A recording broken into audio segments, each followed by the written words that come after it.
Hello, hello. This is Christina Barr, and you're watching Black Tea News.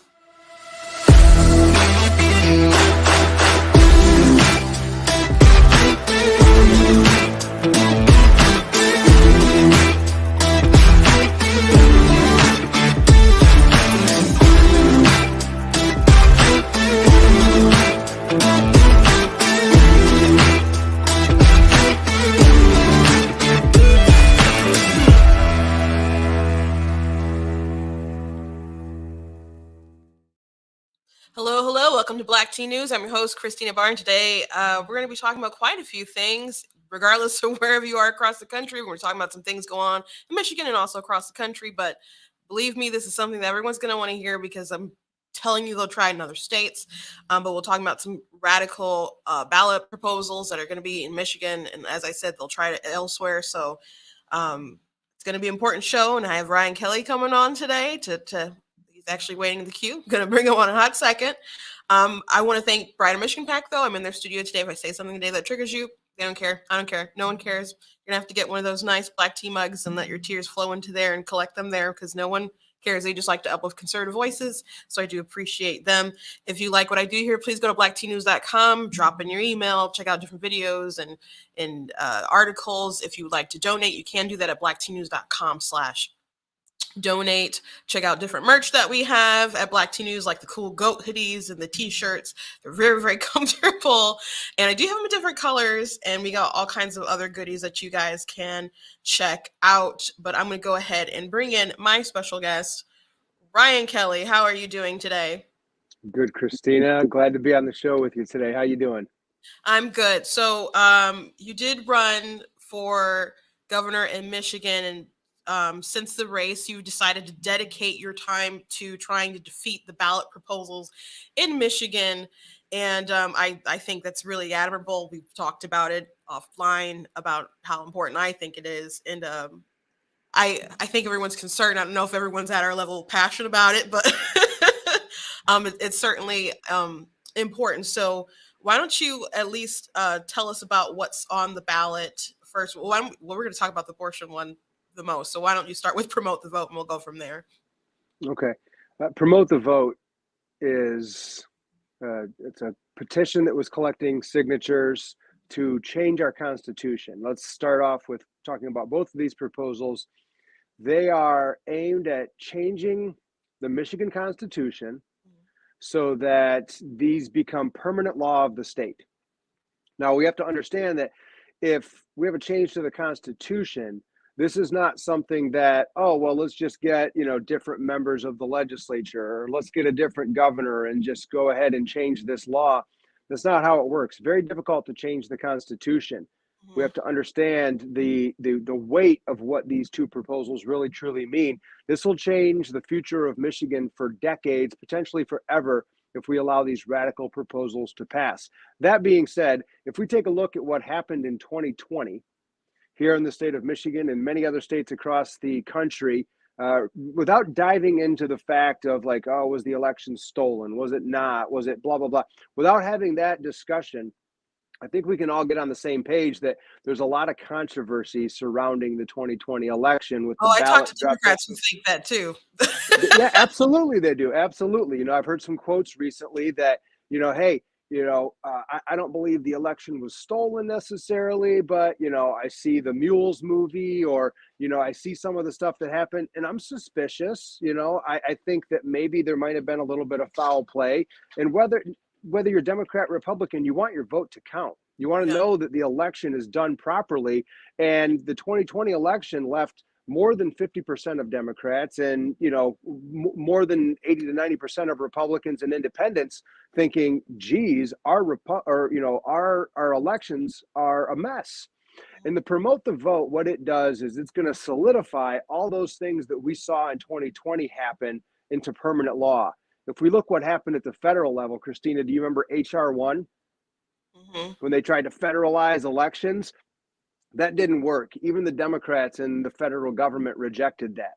And now we're seeing them take those same ideas and put them in these state proposals to try to get them codified into state constitutions. So the promote the vote would basically eliminate any type of voter ID requirement. So whether you're a non-US citizen, for example, hey, don't worry about an ID. You can come on up here and vote. If you're a warm body, come on through. Eliminate signature validation.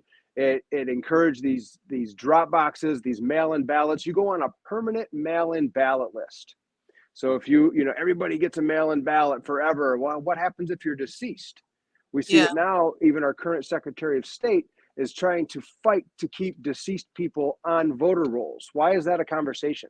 No, it shouldn't be at all. To the federal legislation they were trying to pass, I just thought it was interesting because we go back to 2016, and Obama was asked like, "Oh, well, Trump is saying the election is rigged. What do you think about that?" And he's like, he thought that was ridiculous at the time, and he said, the federal government doesn't control the elections. That's something that's done like across the states. And so his argument is because it's so decentralized and diverse that it's basically impossible to steal an election. So what did the Democrats like immediately try to do? They tried to not to more centralize the rules and to control things on a federal level and take it over. I'm like, this sounds suspicious, guys. So Big time. of course they would try to, they couldn't do it on a federal level. They don't have the numbers to break the filibuster and pass something like that. And it's obviously they're going to lose seats in this election. So why not go to the states and wiggle their way in that way? Correct. And that's exactly what they're doing. There's a couple of things with this promote the vote that would really, really harm elections moving forward and make a lot of people uncomfortable. And a couple of funny ways of looking at it. I posted something on Facebook the other day, and it was a guy dropping mail-in ballots into a drop box, and he was wearing a MAGA hat, right? And so it's like, hey, Democrats, don't let guys in MAGA hats steal future elections by allowing this proposal to pass, right? And kind of, having a little joke about it. But that's true. What would happen if the shoe's on the other foot? Imagine that, Christina. Imagine 2,000 mules. Trump wins the 2020 election. 2,000 mules comes out, and it's all guys in MAGA hats dropping ballots at all weird times of the day, all over the place in It would be different threat to cities. democracy. Yeah, exactly. But now because it's not guys in MAGA hats, because it's Democrats or whatever that's doing it, there's not even a discussion or an investigation into these things. So the promote the vote, it really puts a lot of pressure on the fact that we're not able to agree on secure elections. We're putting a lot of things in place that are going to leave more questions than answers. Elections are like a three-legged stool. You want to have ballot access, and that's really what promote the vote does. Is it gives unlimited ballot access. Doesn't matter if you're alive, doesn't matter if you live in the state anymore, doesn't matter if you live at the house that you're currently in. Everybody gets a ballot, which ballot access is important, and we want to make sure that everybody that's a legal registered voter has ballot access. And there's also making sure that there's a good chain of custody or security, knowing that when you drop off your ballot, it gets counted without getting lost, without getting altered, without getting removed. And this promote the vote disrupts that chain of custody and that security, right? So what happens to the three-legged stool if you remove one of the legs? It falls over. Yeah. Now, the third leg is making sure that illegal ballots are not entered into the system. Now, with these drop boxes, with no signature validation check, with no voter ID requirements, with 9 days of early voting, with everybody getting a ballot, that's leaving more questions than it's leaving answers. Now, what happens if that leg is pulled out from the stool? It falls over once again. We need all three legs. We need to make sure that we have ballot access for all legal voters. We need to make sure that we have a good, secure chain of custody, making sure we know that your vote gets there and is counted. And we need to make sure that we have no illegal ballots entering into the system. And that's really the common sense voter laws that we all need to get behind. And even most Democrats feel the exact same way. I think it's just important that we get the truth out about Proposal 2, to promote the vote. And then people will understand, hey, this isn't what we want. We don't want to have more questions than answers and solutions moving forward. Give us common sense, voter laws so we all feel comfortable and secure with our vote. Yeah, it also doesn't make sense why everyone is, well, I guess it makes sense, but the left is obsessed with trying to get rid of voter ID when it's something that is popular across the board and most people do have access to IDs, and they'll Of say, course they which is do. pretty racist, like black people or whatever might not have IDs. And it's like, well, black people want people to show up and have IDs. You know, that's something It, that people want. you watch the videos on TikTok, right? And I laugh at this every time it comes across. I see a video where it's like, you're asking, like, you're at a college campus or something, and you're asking these white students, like, how do you feel about, do you think black people have IDs? Well, no, they might not have, IDs because they come up with whatever, stupid sounding excuse. And then you cut to the second part of the video where you're actually walking through the streets just talking to black people. Do you have an ID? And they look at you like you're crazy. Like, well, Yeah. yeah. Who doesn't have an ID? It's just out of touch liberals that have no idea what's going on, and they're just aiming at wanting to manipulate elections. Two more things about the promote the vote, and then we can move on if you want. They are making it so that these big corporations are able to dump millions and millions of dollars, unlimited funds into our elections, which will ultimately alter or manipulate our elections, allows elected officials to be bought because we know corruption is rampant in Lansing and in Washington D.C. So it's going to codify in the Constitution the fact that people like, I don't know, Mark Zuckerberg, for example, could go ahead and dump millions and millions of Fortified the dollars. election, according to Time Magazine. That's exactly it, right? You remember that article just like I do. And the other component, and this is one of the most scary parts about this at all, because Matt DePerno right now is under investigation by the current AG, for wanting to gain access to voting machines, for wanting to gain access to public property to make sure there was accuracy and integrity in the election. And she's coming after him for that. So now we're not allowed to ask questions about elections, right? This promote the vote will make it so that the public is no longer able to ask questions about the elections, that it's only the elected officials that have access to that information. No asking questions, just know that we're doing the right thing on our end. And that is one of the most scary parts about this promote the vote, is it silences the people's voice and the opportunity to make sure their elections are handled accurately. Yeah, that's shady. In Macomb Big County, time. they made it so that, because I guess our machines do have the capability of scanning the ballots each time we run it through a machine, and they just didn't turn it on. I don't know if everyone in the state does, but in Macomb at least they did before. So when um, Lila came in, they that's what they started doing. So they're taking an image of every ballot that's scanned through, and you can FOIA the ballots. Like there's a digital copy of it. So I mean, we should be moving in a direction where it's easier to get access to these things. So if there are questions about election integrity, if someone is wrong, you can put those rumors to rest. So you can assure the people that we had free and fair elections. We need to believe that we're having free and fair elections. Isn't that what we asked as well? Hmm. That's what we asked in November of 2020. Whoa, hold on, that's what we asked in December of 2020. That's what we were asking on January 6th, 2021. We wanted to know that our elections are handled accurately, validly, and that we all feel comfortable with the results. May the winner be the winner. It doesn't matter who the winner is, as long as it was done accurately. And if it's done accurately, the Democrats are going to, fall way behind or be completely eliminated, because, no one wants to live under the way that they aim to govern. People want freedom, people want liberty, and that's just not delivered with the Democratic Party, as you know. Yeah. So let's go on talking about the more radical one. They're both pretty radical, but I can't fathom people signing their name onto this, but we know it's a real possibility about the reproductive freedom for all. Now, I don't like euphemisms like that. Obviously, reproduction's already happened when you are pregnant. But it's an abortion bill, but it's not only an abortion bill, it also includes changing our Michigan Constitution for sterilization as well. There's not age limits. It doesn't define an individual specifically as like a woman of the age of such and such. So it No, it applies to doesn't. everyone. So this isn't just a woman who's an adult making a decision. This is something that can also impact kids. Yes, it is. I think, to just highlight what you mentioned there again with the changing of our Constitution.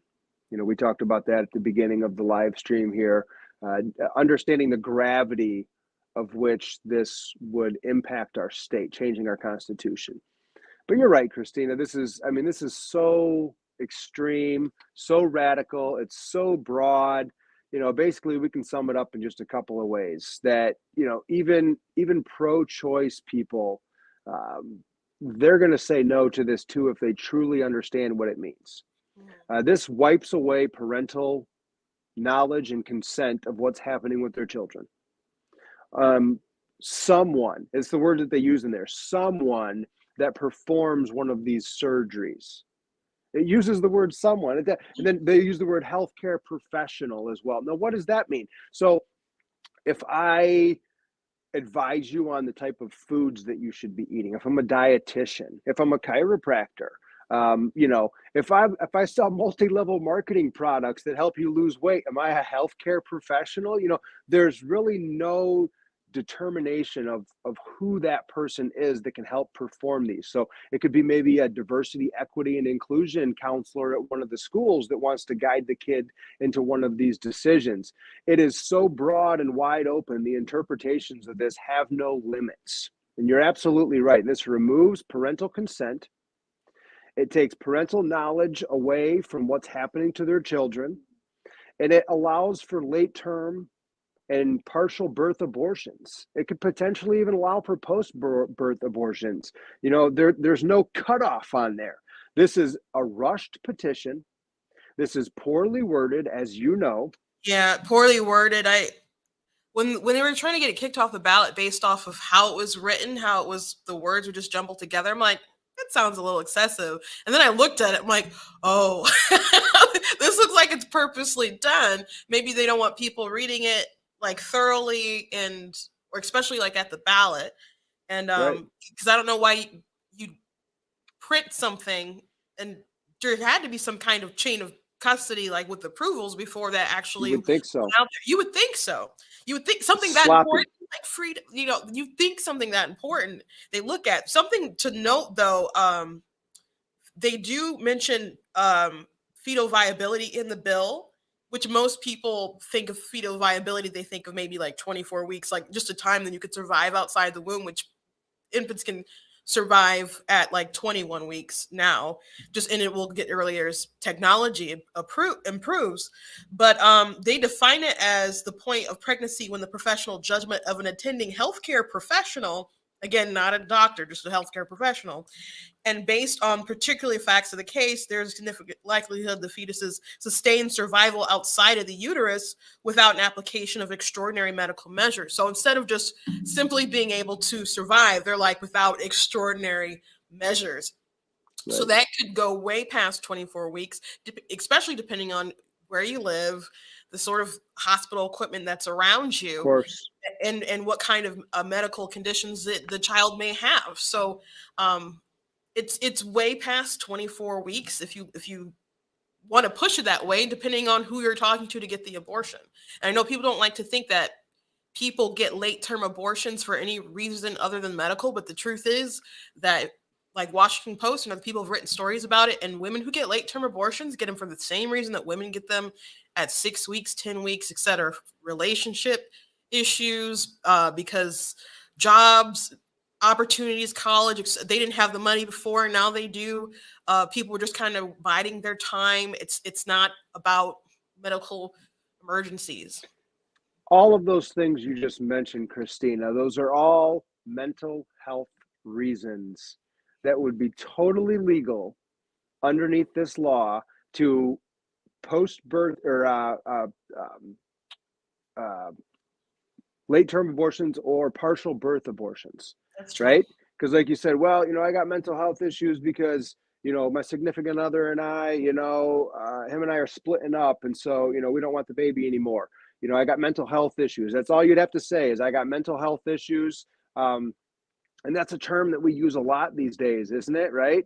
There's a mental health crisis around every single corner, whether it's real or whether it's made up and perceived, whatever it is. It's just a word a label that you can stamp onto something. And there's a lot of labels out there these days, isn't there? Yeah, And and so Casey that's, was yeah, like, "That's an exaggeration." No, well, the bill doesn't define mental it health. doesn't. There have been other laws that have defined mental health, and it is very broad. It can include financial health and other things Right.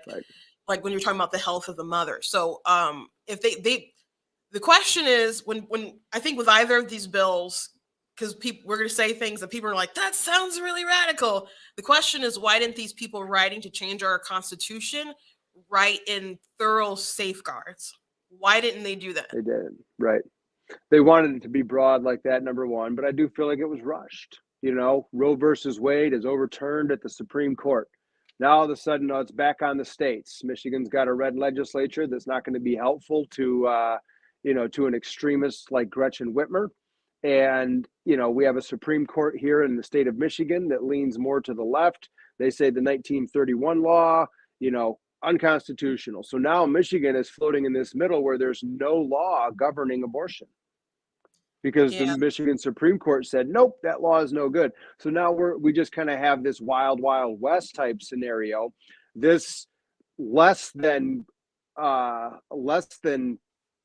to par piece of petition legislation comes onto the scene, poorly written, but it addresses some things with abortion. Oh, let the people decide. Now, here's the thing, Christina, is that Planned Parenthood, I'm sure, is going to put a lot of money into this and other individuals because 50 they're going to million. market this as a woman's right to choose, right? This is a woman's right to choose.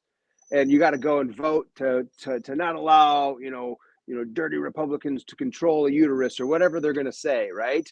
And they're going to leave out all of these details. And so it's up to people like you and I to get the truth out there. And if people do know the truth, here's what you're going to get a lot of. Hey, look, I'm pro-choice, but no way. That's way too extreme. We can't allow late-term partial birth abortions. I'm not for that, And I think a lot of people are going to fall somewhere on that spectrum more so than, hey, yeah, free for all, baby's on its way out, get rid of it. Those are the extremists. And we just have to get the truth out there about all of this. I think the parental rights thing, that's another big one that we have to really highlight is that, the bill doesn't state, hey, parents don't have a say anymore. But the fact that it doesn't put the age restrictions on it, the fact that, it's so broad and the way that the language works, anybody can from any qualified healthcare provider. And it doesn't state the fact that under 18 needs to have parental consent. And so it's wide open. And this is a dangerous, dangerous thing for our state. And I think that's one of the biggest factors that if people, even a lot of pro-choice people, even if they're pro-abortion, they're going to say, well, wait a minute, you're going to take the decision making out of my hands for my kid to potentially get sex change therapy, start taking these different hormone blocking, puberty blocking medications without their acknowledgement. And this law would absolutely allow those things to happen. We have to stop it. Yeah, I mean, this says every individual has a fundamental right to reproductive freedom, which entails the right to make and effectuate decisions about all matters relating to pregnancy, including but not limited to prenatal care, childbirth, postpartum care, contraception, sterilization, abortion care, miscarriage management, and infertility care. And also says, nor shall the state penalize, prosecute, or otherwise take adverse action against someone for aiding or assisting a pregnant individual. They don't want to say woman in exercising their right of reproductive freedom with their voluntary consent. So if you have a minor and there's an adult or someone, a teacher or a radical older cousin or somebody who might take them to be sterilized or get an abortion and no one can stop them, the police can't stop them, that's just free for all what they're allowed to Right. do. So I think people need to highlight, we need to highlight how radical, not just how radical this is, but how radical Gretchen Whitmer is, who supports this, is happy it's going on the Right. ballot. I don't think she's very different than Gavin Newsom. And I think people need to link them because in California, Biden, Whitmer. Well, in California, they just signed a bill. He just signed a bill that on your insurance policies, that it's hidden if you have something like really sensitive, like an abortion or sex hormone therapy for a minor. So it'd be hid from like the policy holder. So that would be the parent. The kids don't go out and get their insurance. So the policy holder would be hidden to them, but their child could still go out and get that stuff done without the parent knowing, and then the parent still fitting the bill. So that's the kind of stuff that's out in California. And we're like, well, that stuff doesn't happen in Michigan. That's because we always have a Republican majority, but our lines have shifted, and we're a little more concerned about whether we're going to keep the House and the Senate this time around. So if Whitmer has full control and the Democrats have full control and they can get something like this passed, it's not going to be good. They'll do it in a heartbeat. They'll do it in a heartbeat. Yes, they will. Yeah, you're right. And I think that's an important component, is to start, I look at Whitmer's reelection campaign, and you may have seen some of the stuff I post on Facebook. I have top comments, right? I'm like the top commenter on everything that I post on, with these news articles, with these things I put on Whitmer's page, and just calling her out on some of this stuff. And she is making herself sound like, like the most caring and most reasonable lady out there.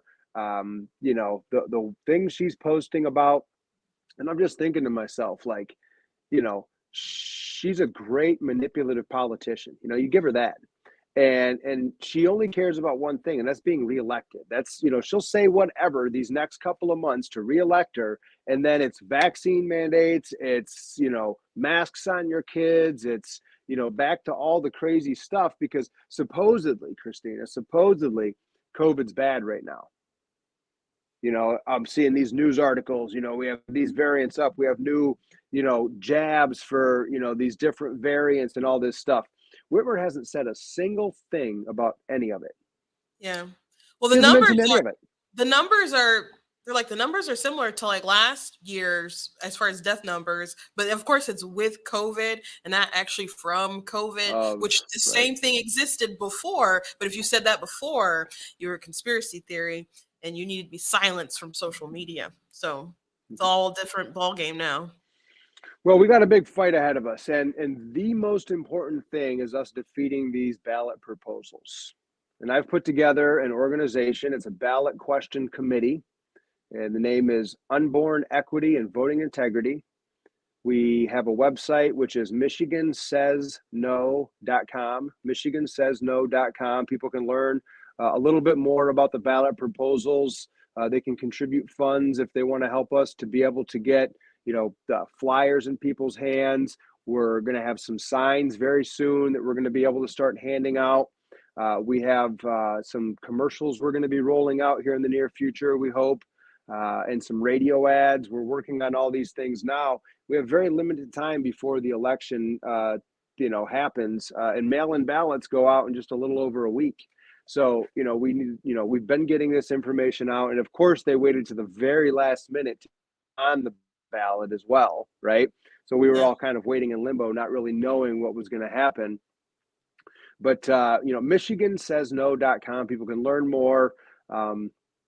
We're going to get the word out there, everything that we possibly can. I'm going to have a lot of resources available this week, Saturday, in Grand Rapids at, I forget the name of the church, Rise Up Church, I think it is. Flyers on my Facebook page. We're going to have a concert at that church. It's going to be a fundraiser as well. And just do everything we can to promote the vote, the reproductive freedom for all, except for the one being reproduced, right? Proposal 2 and Proposal 3, these are very extreme measures that need to be defeated. And I've put a lot of time and energy into this, and I'm going to continue to do so to make sure that we win on November 8th by defeating these proposals. Yeah, I really appreciate the work that you're doing, and I want to help. And people out there watching, whether you're from Michigan or other places, they will try this other places. They will go to Ohio. They'll go to other places if they can. I think the best way to teach a Democrat a lesson is to wallop them in the election. That's the only way. That's the only way. So they'll kind of recalibrate and say, you know what, this was too extreme. But if they can push it through, they will push it through, and they'll take it as far as they possibly can. So it's something that we definitely gotta cut them off at the pass, and hopefully it'll take down Whitmer and other people as well. But I know you got to go. I thank you for coming on and informing the audience of what's going on. This is dire. It's red alert. I think that's what I put, red alert. Yeah, you're right. But it is a red alert. So I do thank you for your time, and we'll be chatting very soon. Thanks, Christina. Have a good day. Yep, thank you. Yeah, it's so incredibly important that we defeat this ballot proposal. And as I said, I really do think that Whitmer is as radical as Gavin Newsom and some of these other people. You might be saying, well, Michigan doesn't feel like California. Yeah, because California is basically a one-party state. They do have Republicans out there, but it's pretty bad. It's pretty outnumbered.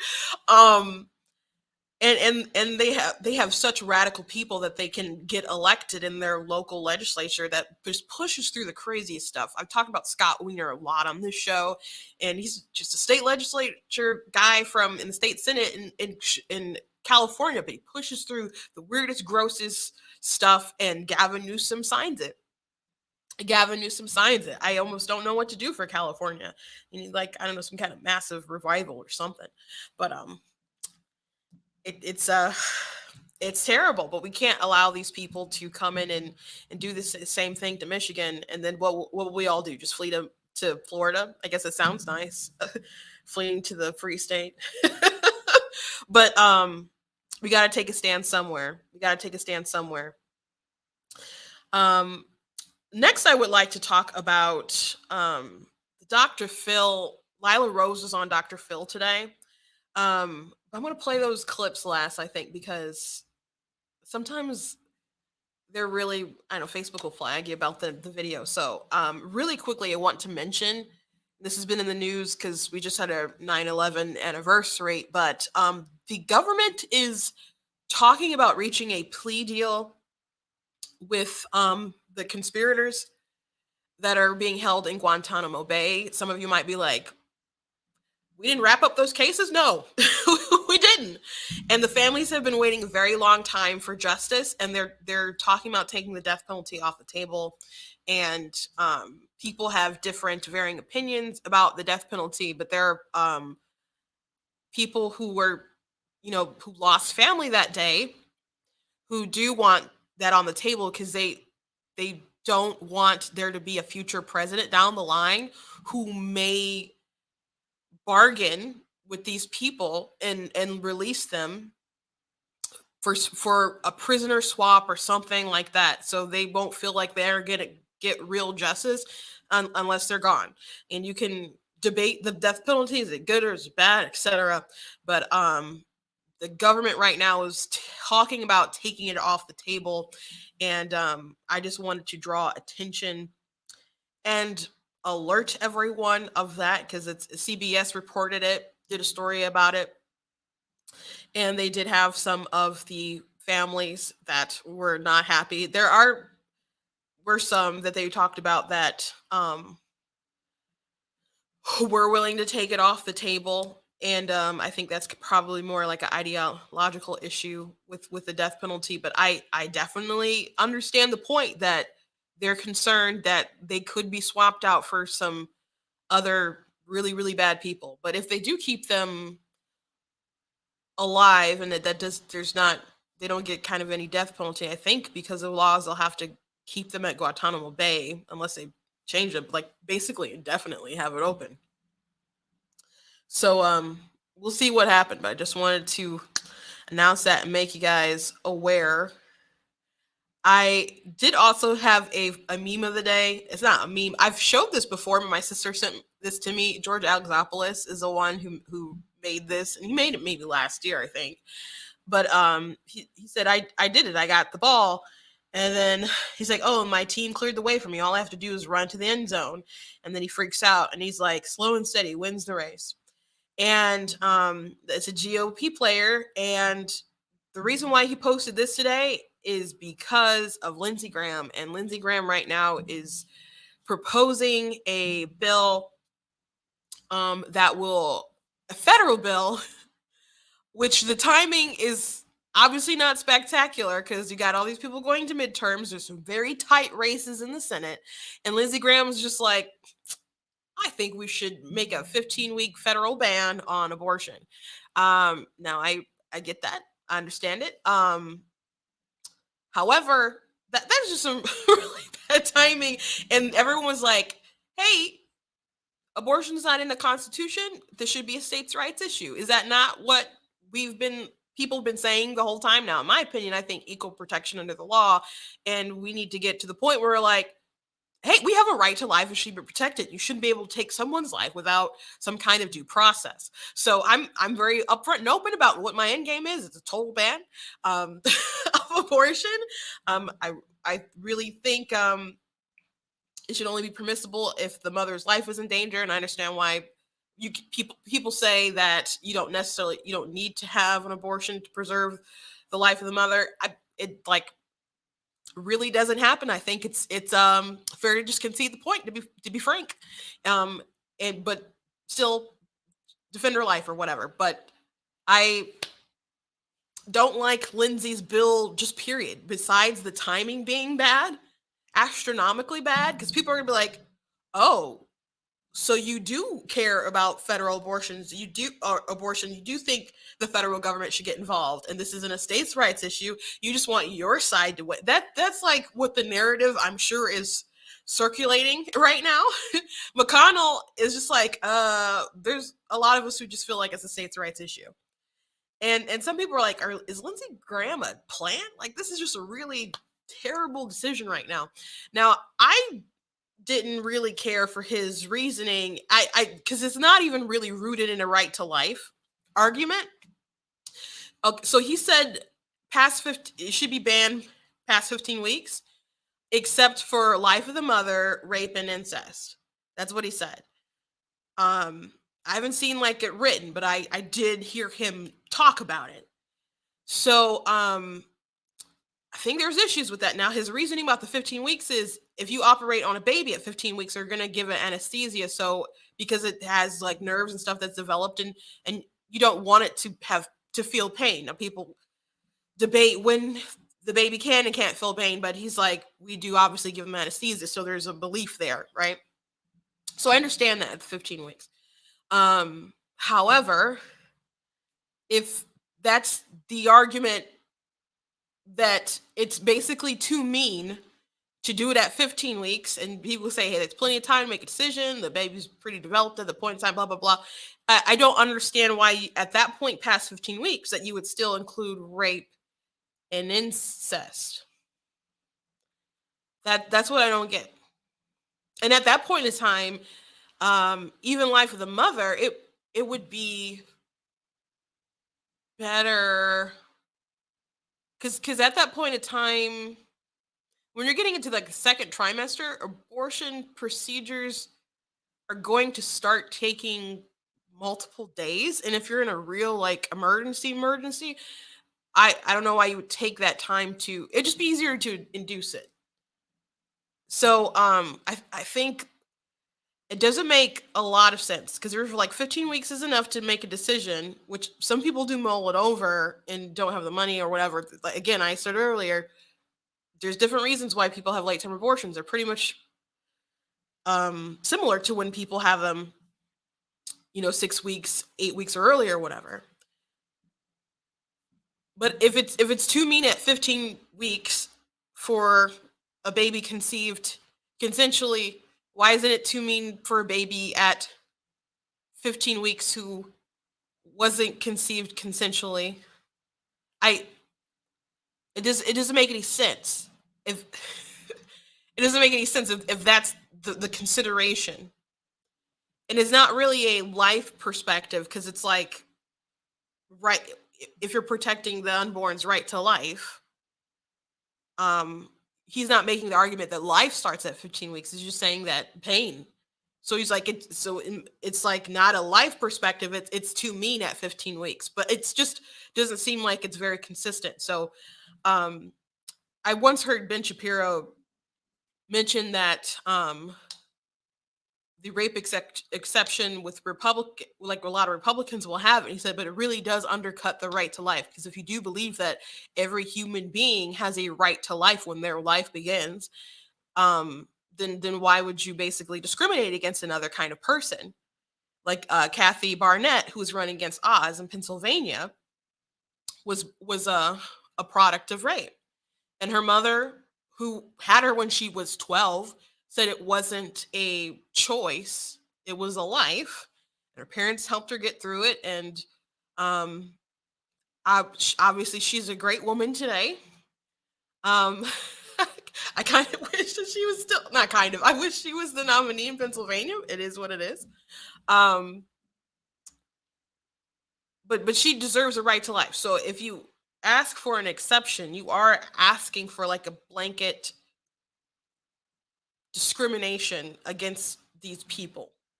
So Lindsey's Graham bill,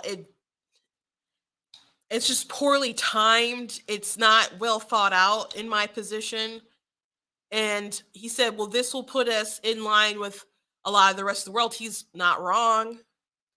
And he said, this is where a lot of Americans are at.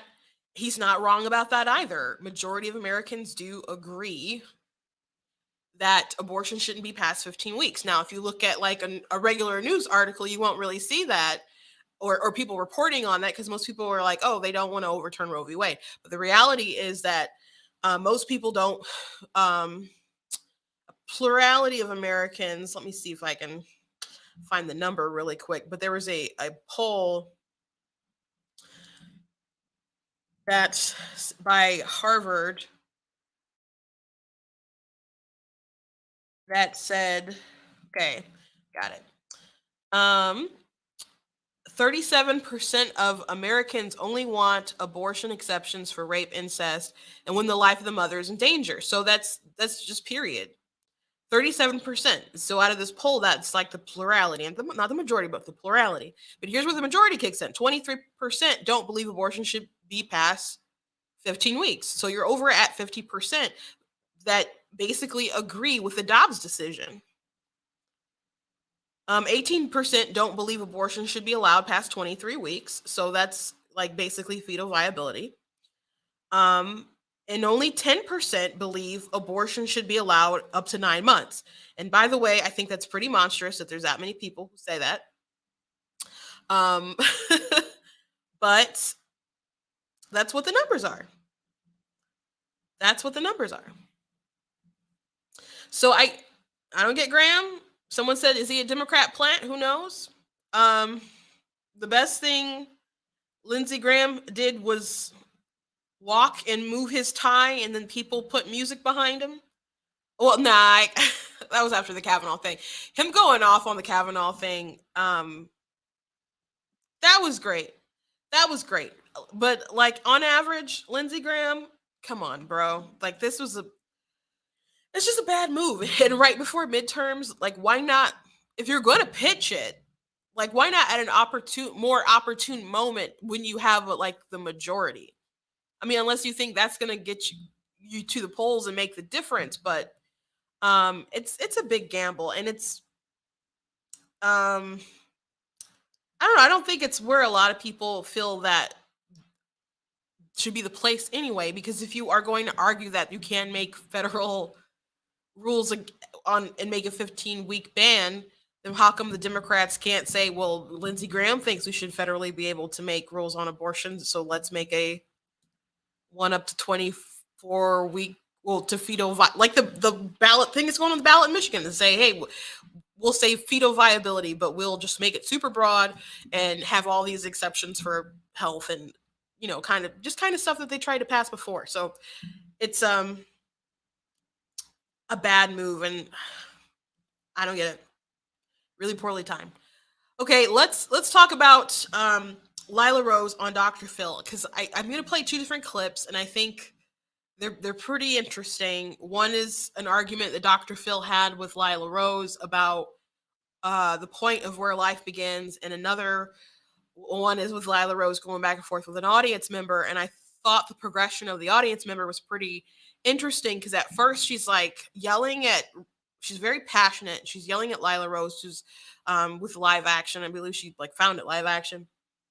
But she's a huge pro-life speaker, and she's saying, you don't have any empathy, you people have no empathy, how like thinking cases of rape and etc. So Lila's trying to reason with her, and then as she's like very emotional, she's spouting off, I guess, the type of people or reasons why you would need abortion, and it very quickly it shifts into, like you said, you're about empathy, and now you're saying something that's pretty monstrous, but it's like they can't register how immoral their positions will get. So let's watch that clip first, and then we'll watch the exchange with Dr. Phil. There is nothing you could. There is nothing you could possibly say to justify that level of lack of empathy. And that's the problem I feel like in this country at the moment. We were founded on the lack of empathy, and we've just kept up with that tradition. If you have no empathy. I do want to point, I'm like, I don't know what she means by founded by a lack of empathy. I don't think when you read like the Declaration of Independence and the reasons why people decided to start a new nation, et cetera, with the United States and rebel from the British Empire, that it's like because of a lack of empathy. I think they're very obviously passionate, like this woman is, but I don't know if it's a CRT sort of 1619 project training and whatnot, but she's going off. Abortion is devastating to women's mental health. No one talks about that. The year after a woman has an abortion, it's really like the year after a woman to have the child. What kind of trauma is the that? trauma that you're is from the inducing on rape. Somebody? The trauma is from the rape. The child's an innocent party there. The child we isn't don't born take out yet. It's not there. We should not take out generational sin. So she's saying it's not there. And I do want to note very quickly before I play like the rest of it that counselors who deal with women who have issues with bad pregnancies, and some pregnancy can be traumatic. It is very natural. Women do it all the time. Millions, like 100 and something million babies are born every year. You know, it's something that happens with frequency, but even like people can have really good pregnancies and people can have pregnancies that are so very hard. And my mom was always like, she hated getting pregnant, but that baby came, she loves those babies. And my sister Angelina, when she was pregnant with her first child, she's just, I can't imagine him getting any bigger. But she loves being pregnant because she says just that kind of connection, she says, is almost like a secret with you and your child. And I'm just like, I I just remember how uncomfortable she was and what she had said before. But she's, she loves having those babies, and she's had him naturally. No, she was in she had him, but she had an epidural. The second baby she had, Sophia, came quickly, and so she didn't have it. She wasn't prepped, and she said it was like being ripped in half. And even though it was like fast, she's like, I don't want to do that again. The third one, she had an emergency C-section, and the fourth child, she had a scheduled C-section. So she's had a diverse experience with her pregnancies. But when you can have trauma from pregnancy, and women do have trauma from rape, but you treat them separately. Even Dr. Hearn, who wrote a book about like performing abortions and stuff, is like, abortion is not a cure for rape. It's like you don't treat that for that. Like there's different emotional things, different triggers and things that you address with women, whether it's dealing with a traumatic pregnancy or with a rape. So Lila's trying to explain that, but this woman's very she's very emotional. I understand that. And so many people are so invested in the conversation. People say you need nuance. It's nuanced conversation, but they don't want to allow nuance with this particular topic and let people have deep conversations and address how you can help both individuals. And the child is still like an innocent party, an innocent victim in this. It's just transferring more trauma and violence onto another person rather than treating that. But not all abortion because of rape is less than 1%. And there are many women who do continue their pregnancies, whether they keep the baby or they give it up for adoption. And to say that, to have this idea like we need it and that would be like the cure for rape is the abortion, is it, um, does that mean that the person who doesn't have the abortion isn't healed? You know, we just need to be careful about how we talk about these situations and these people who go through it. When President Biden called these people like a rapist baby, I was so disgusted. There's someone I follow on TikTok. She hates when people refer to her child who passed away as a rapist child. She's like, it's my baby. It wasn't their baby. It's my baby, and she was valuable. She was loved, and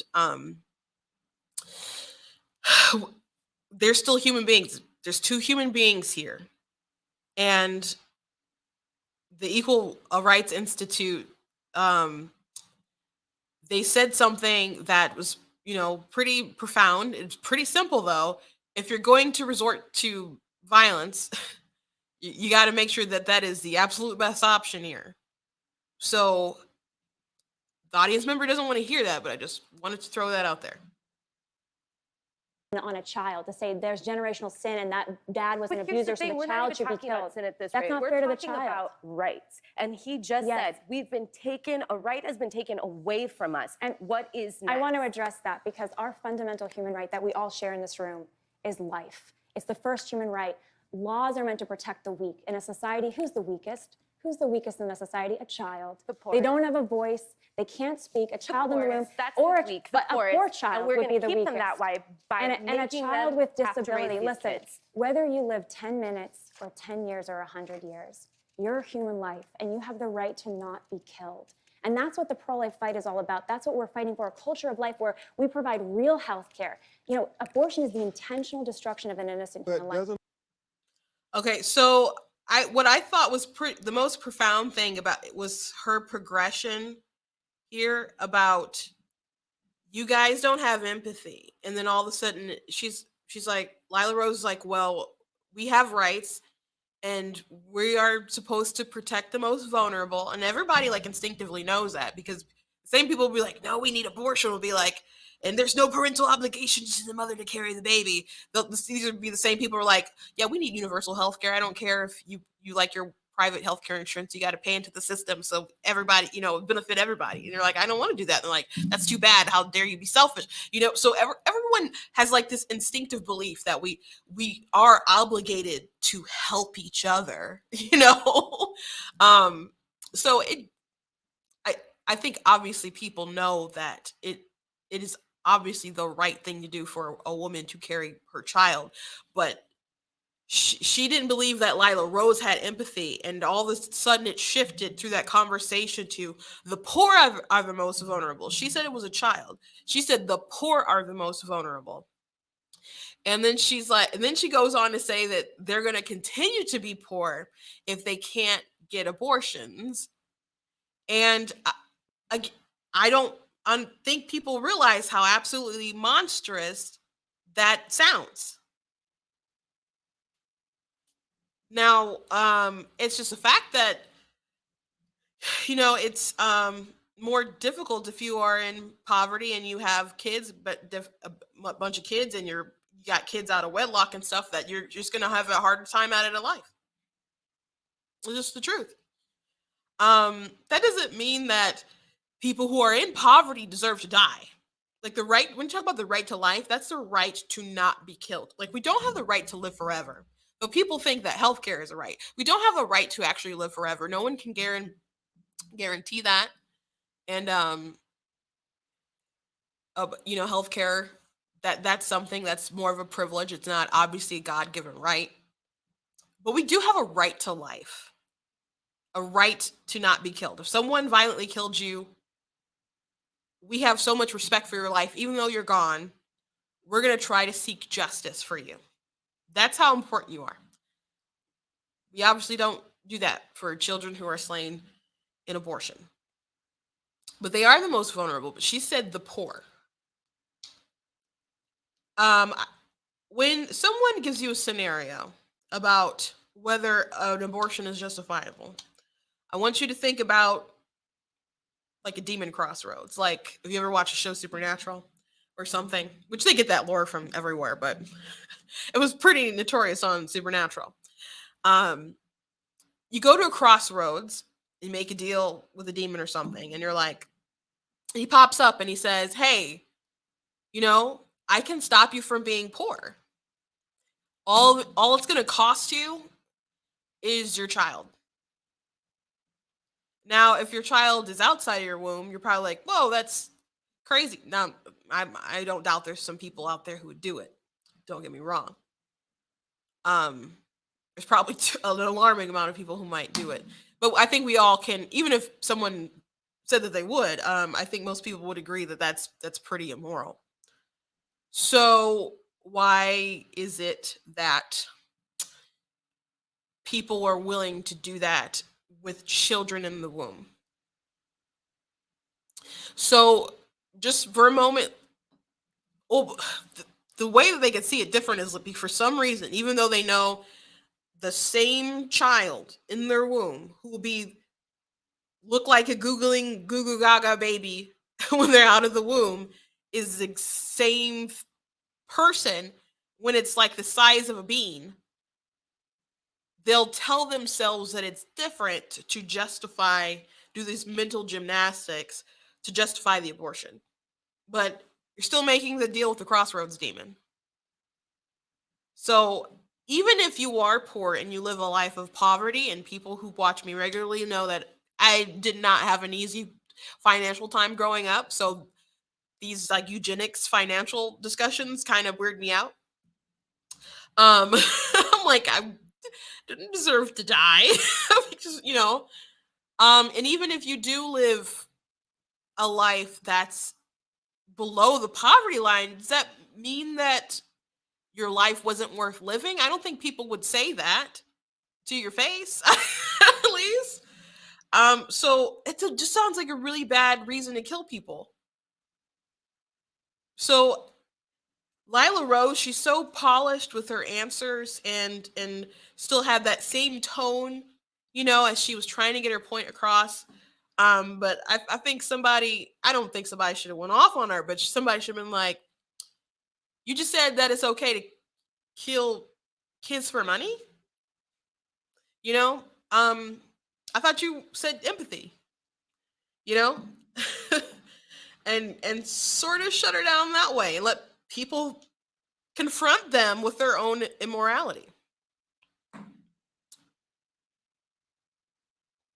We can have empathy for the woman and the child. We can do both. It's amazing to me that people don't want to do both, and they resent you if you try, or they'll resent you just even if you try to convince a woman to not have an abortion. I don't have time to go into all the attacks that I've seen about pregnancy crisis centers coming from Democrat leadership, where they're actually trying to construct bills now. But it's amazing the sort of devotion these people have to trying to stop people from having abortions, because it's a lot of bread and butter for a lot of people. Okay, let's watch this other video from Dr. Phil. I'm gonna go a little over today, but I do want to play this video.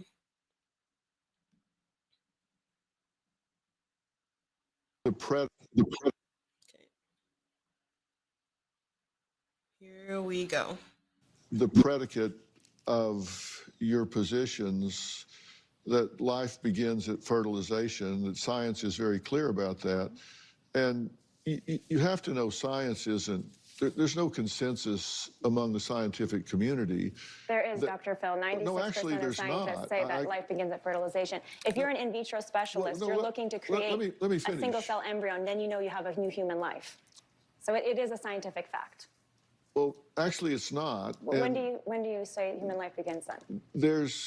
It doesn't matter what I think. I don't care what I think. He has a talk show. That's like so dumb. Like, I don't care what I think. I think you care. Like, in the way that he's phrasing the conversation, he's like a bit confrontational. He's going to make it seem like she's the one who's rude and talking over him and stuff. But I don't obviously think it's moral for people to be like, yeah, we should protect this, we should vote on it, we should do etc., and be like, I don't know when life begins. Like if you were getting in your car and you had an inkling that there was a baby like in front of the, like, I guess if you're parked, let's say you're back, you got to back up. If you thought there was like a newborn baby just on the ground behind the back wheel, would you get out and make sure that it was clear? Or would you just hit reverse and switch it to death? I think that most people would get out to check. So this, like, I don't know if it's a life. Let's just go for it. No. That's not how it should work. It's not how it should work in the least bit.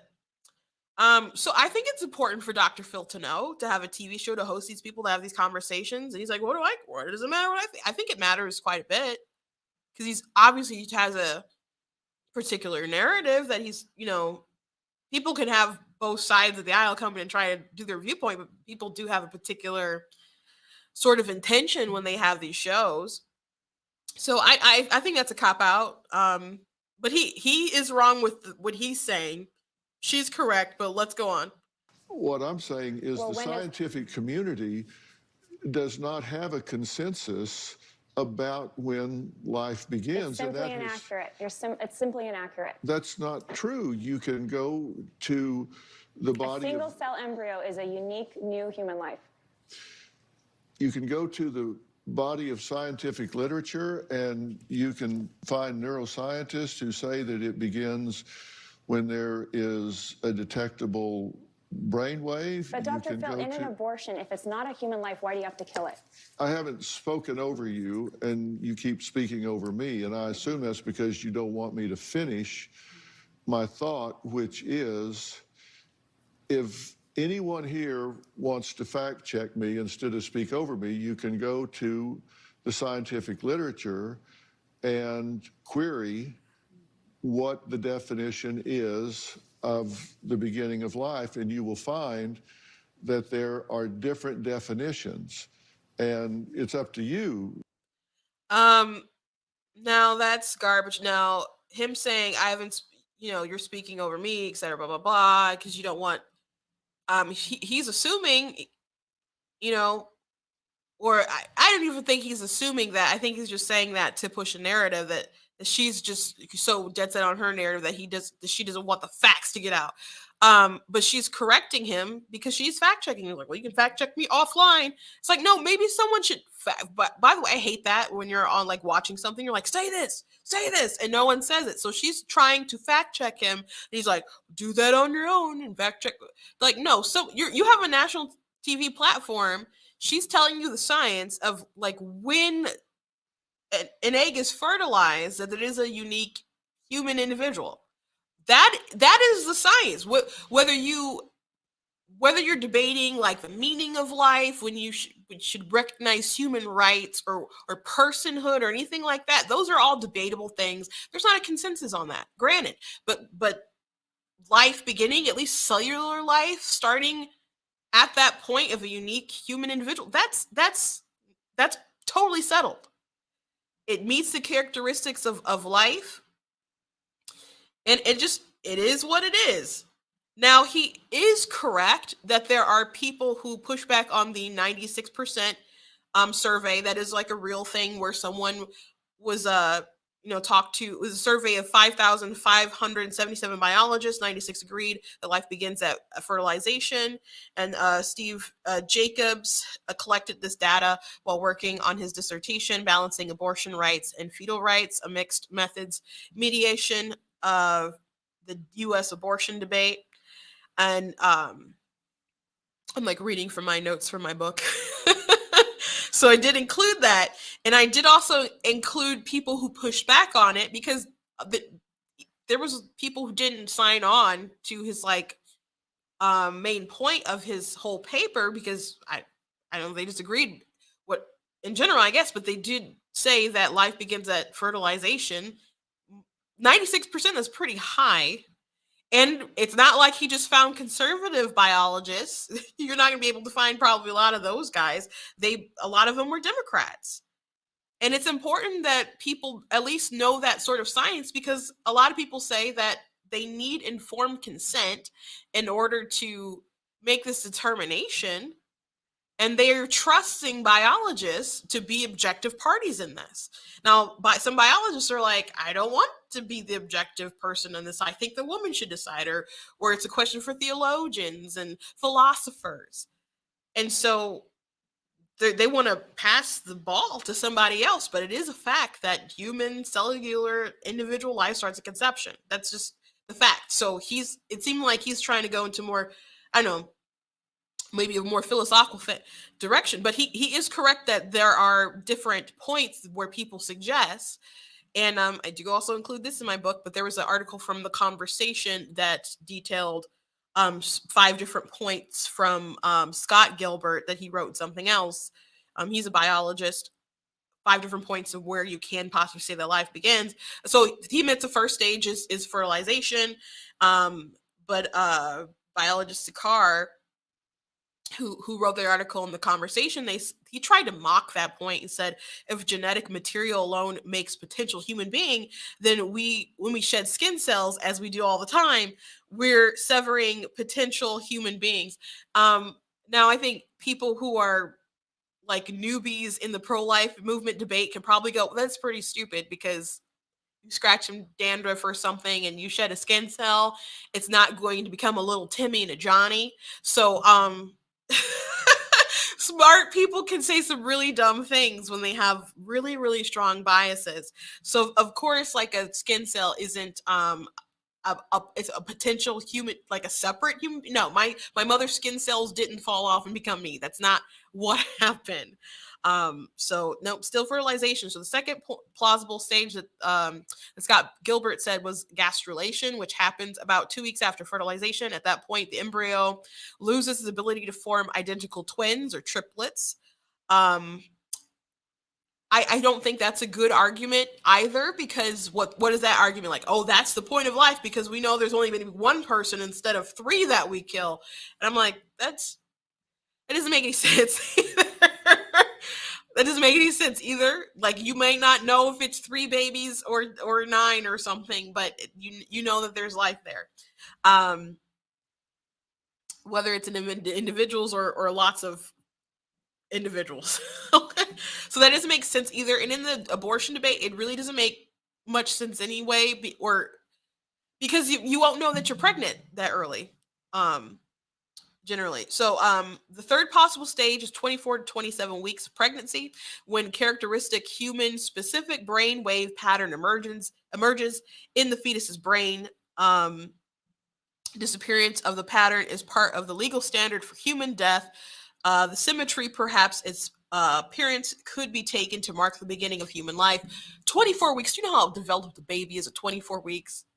We're talking about a viable baby, a baby that could live like 3 weeks before that. That is monstrous. Like, a baby who's born at 21 weeks, are you going to say that's baby's not alive? We could just kill it if it was outside? That's crazy that you wouldn't consider that alive. That's so disingenuous. That's crazy. 24 to 27 weeks when we could consider life. No, that's crazy.